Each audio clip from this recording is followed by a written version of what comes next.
Greetings, one and all, to the most cursed, most cringiest corner of the internet.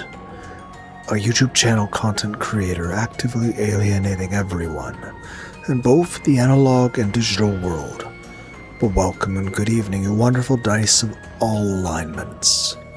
I am Lunar D8, the Lunatic Angel, your tsundere streamer who doesn't stream.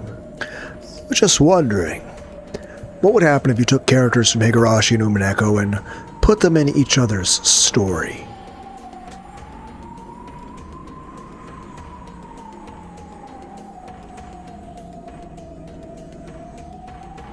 Goodbye, Angie. Have a nice day.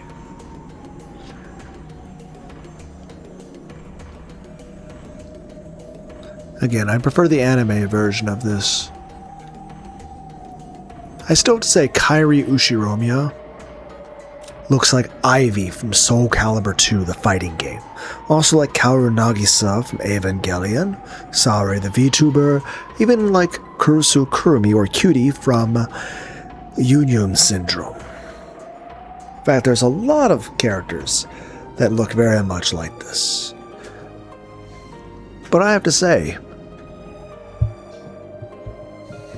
Kyrie Ushiromiya and Shion Sonazaki are both very pretty.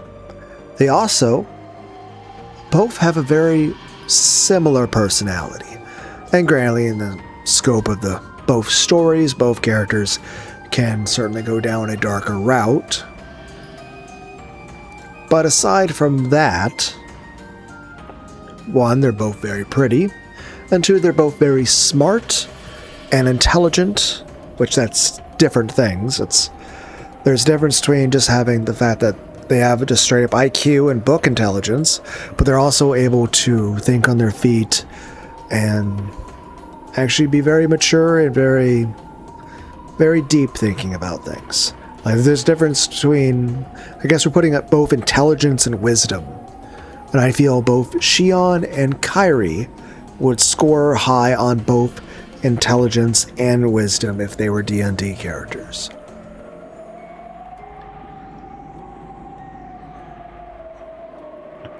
And obviously, a bit of a downside, the way things turn out in a horror game, but of course that is a horror game.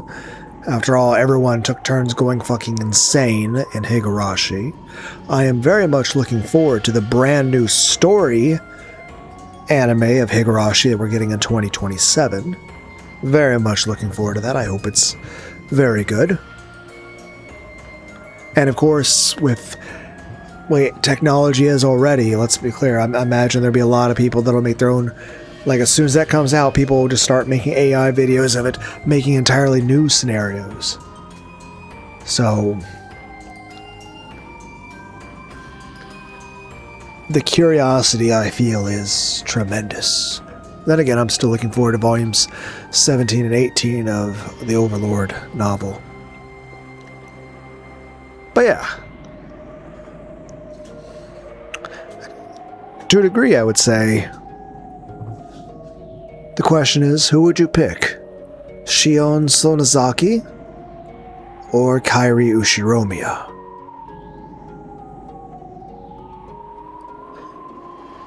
Who do you think is, I would say, better, but then again, let's be clear, they both are technically the same personality. And like I said, I made a picture of Grok for the thumbnail for this. And just as I'm staring at Kyrie's tits right now, I definitely was very noticeable about the sweater puppies that are in this thumbnail. I'm definitely a big fan of that. Then again, if I were to list off various anime characters that I think are attractive, that I would date, well, Mihoshi Kurimitsu, Ryoko and Washu from the Tenchi series, Asuka from Evangelion's pretty cute, Sylvia from KonoSuba, and of course Astolfo.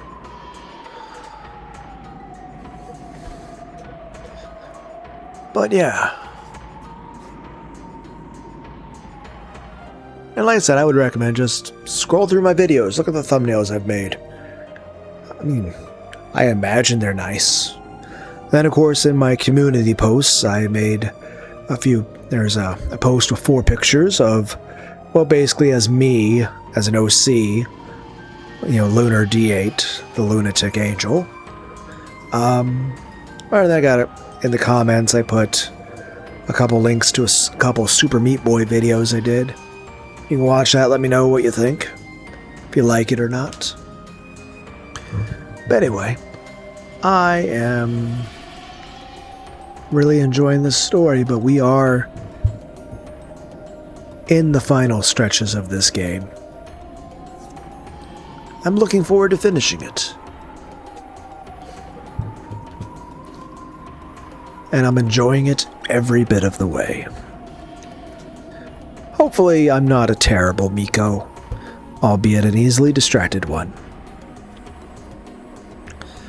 I'll ride it out. This is my blood-red truth.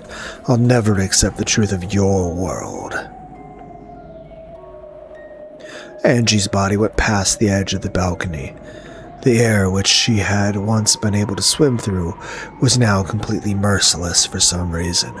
Angie's body plunged straight into the darkness below.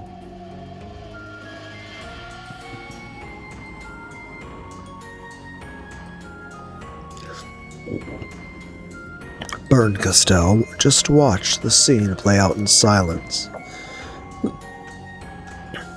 Behind her, men in black suits rushed up to the fence, clutching it and screaming.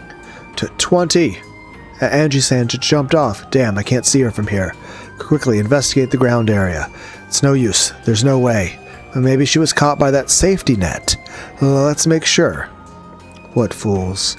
If you jumped straight down from this height, do you really think such a flimsy safety net could possibly save you? As the Witch of Miracles, I, Castell, guarantee that such a miracle certainly won't occur. Bitch noises.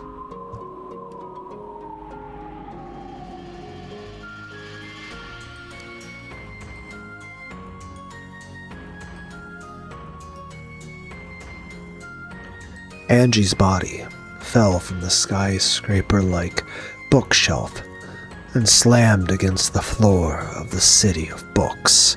Looking down from Castell's balcony, which was as high as a skyscraper's roof, did it look like a lovely red-pressed flower? No, you couldn't see it at all. Just like how the death of a single lonely girl who rejected the world didn't matter to anyone in the world.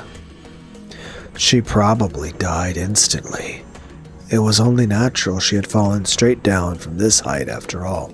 Is it even conceivable that she wouldn't die instantly after something like that? The index finger on the right hand of her corpse stuck out as though it was tracing something. Could it be, by some impossible miracle, she really had escaped an instant death? And could the red blood that had drained from her at the moment of her death have been the ink that drew her own personal red truth? However, no one would ever be able to tell what she had written. After all, the red blood pouring from her corpse had run over it all. Even this was one of your choices, Angie. Ava was looking down at the beautiful flower of blood radiating from Angie's corpse. I tried to keep you alive. However, you never tried to live in the future that began after the age of 6, and so after 12 years you finally returned to where you started. The eyes on Angie's corpse were closed. However, there was no way of knowing if this was a peaceful thing. Eventually the corpse began to melt away. At the end, it had become a messy lump of flesh, with only a few parts recognizable as human. It was hardly surprising. How else would she look after falling from that height and slamming against the asphalt? You managed to die. However, this doesn't mean that everyone will be waiting for you in heaven. After all, you reached this place by rejecting all of those in heaven. See you in hell. No, that's probably where we are right now. So long, Angie.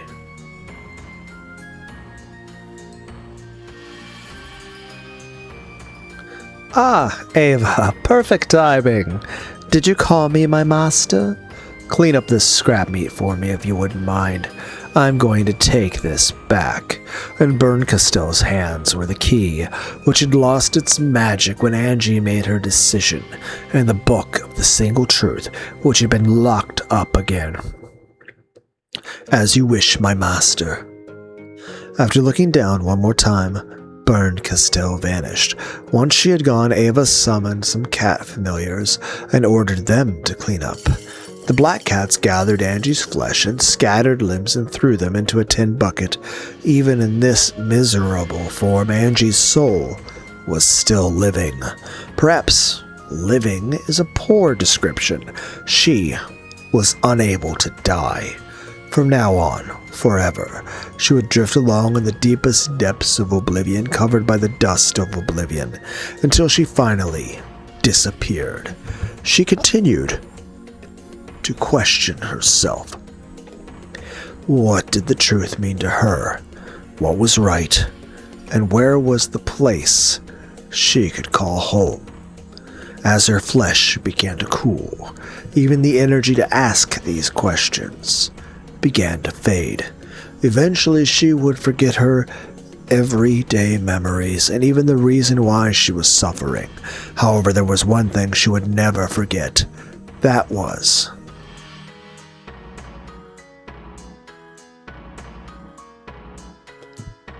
the anguish.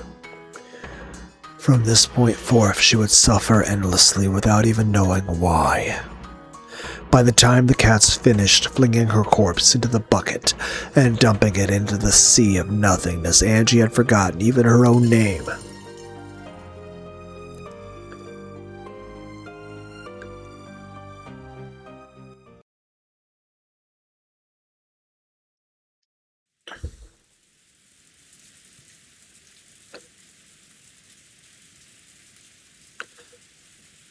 What's this sound I keep hearing?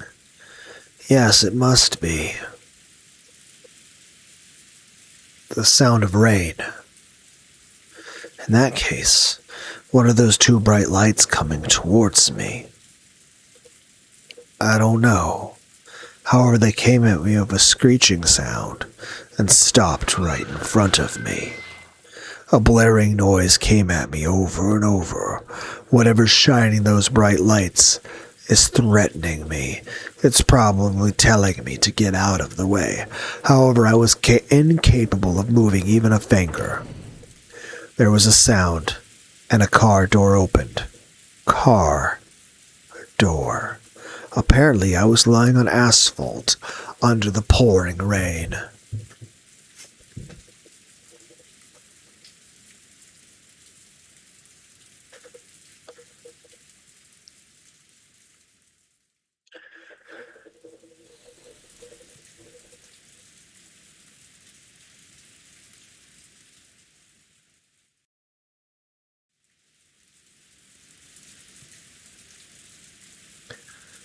I saw a shadow, which was apparently the driver, open an umbrella and come towards me. Is this your backyard? The shadow questioned me. Of course I couldn't answer it. If it is, then I must apologize. Yes, on a day with such fine weather, anyone would want to take a nap in such a lovely backyard as this.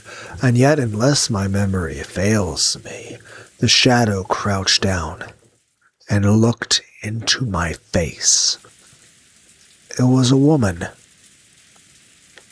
This is a public highway you're sleeping on.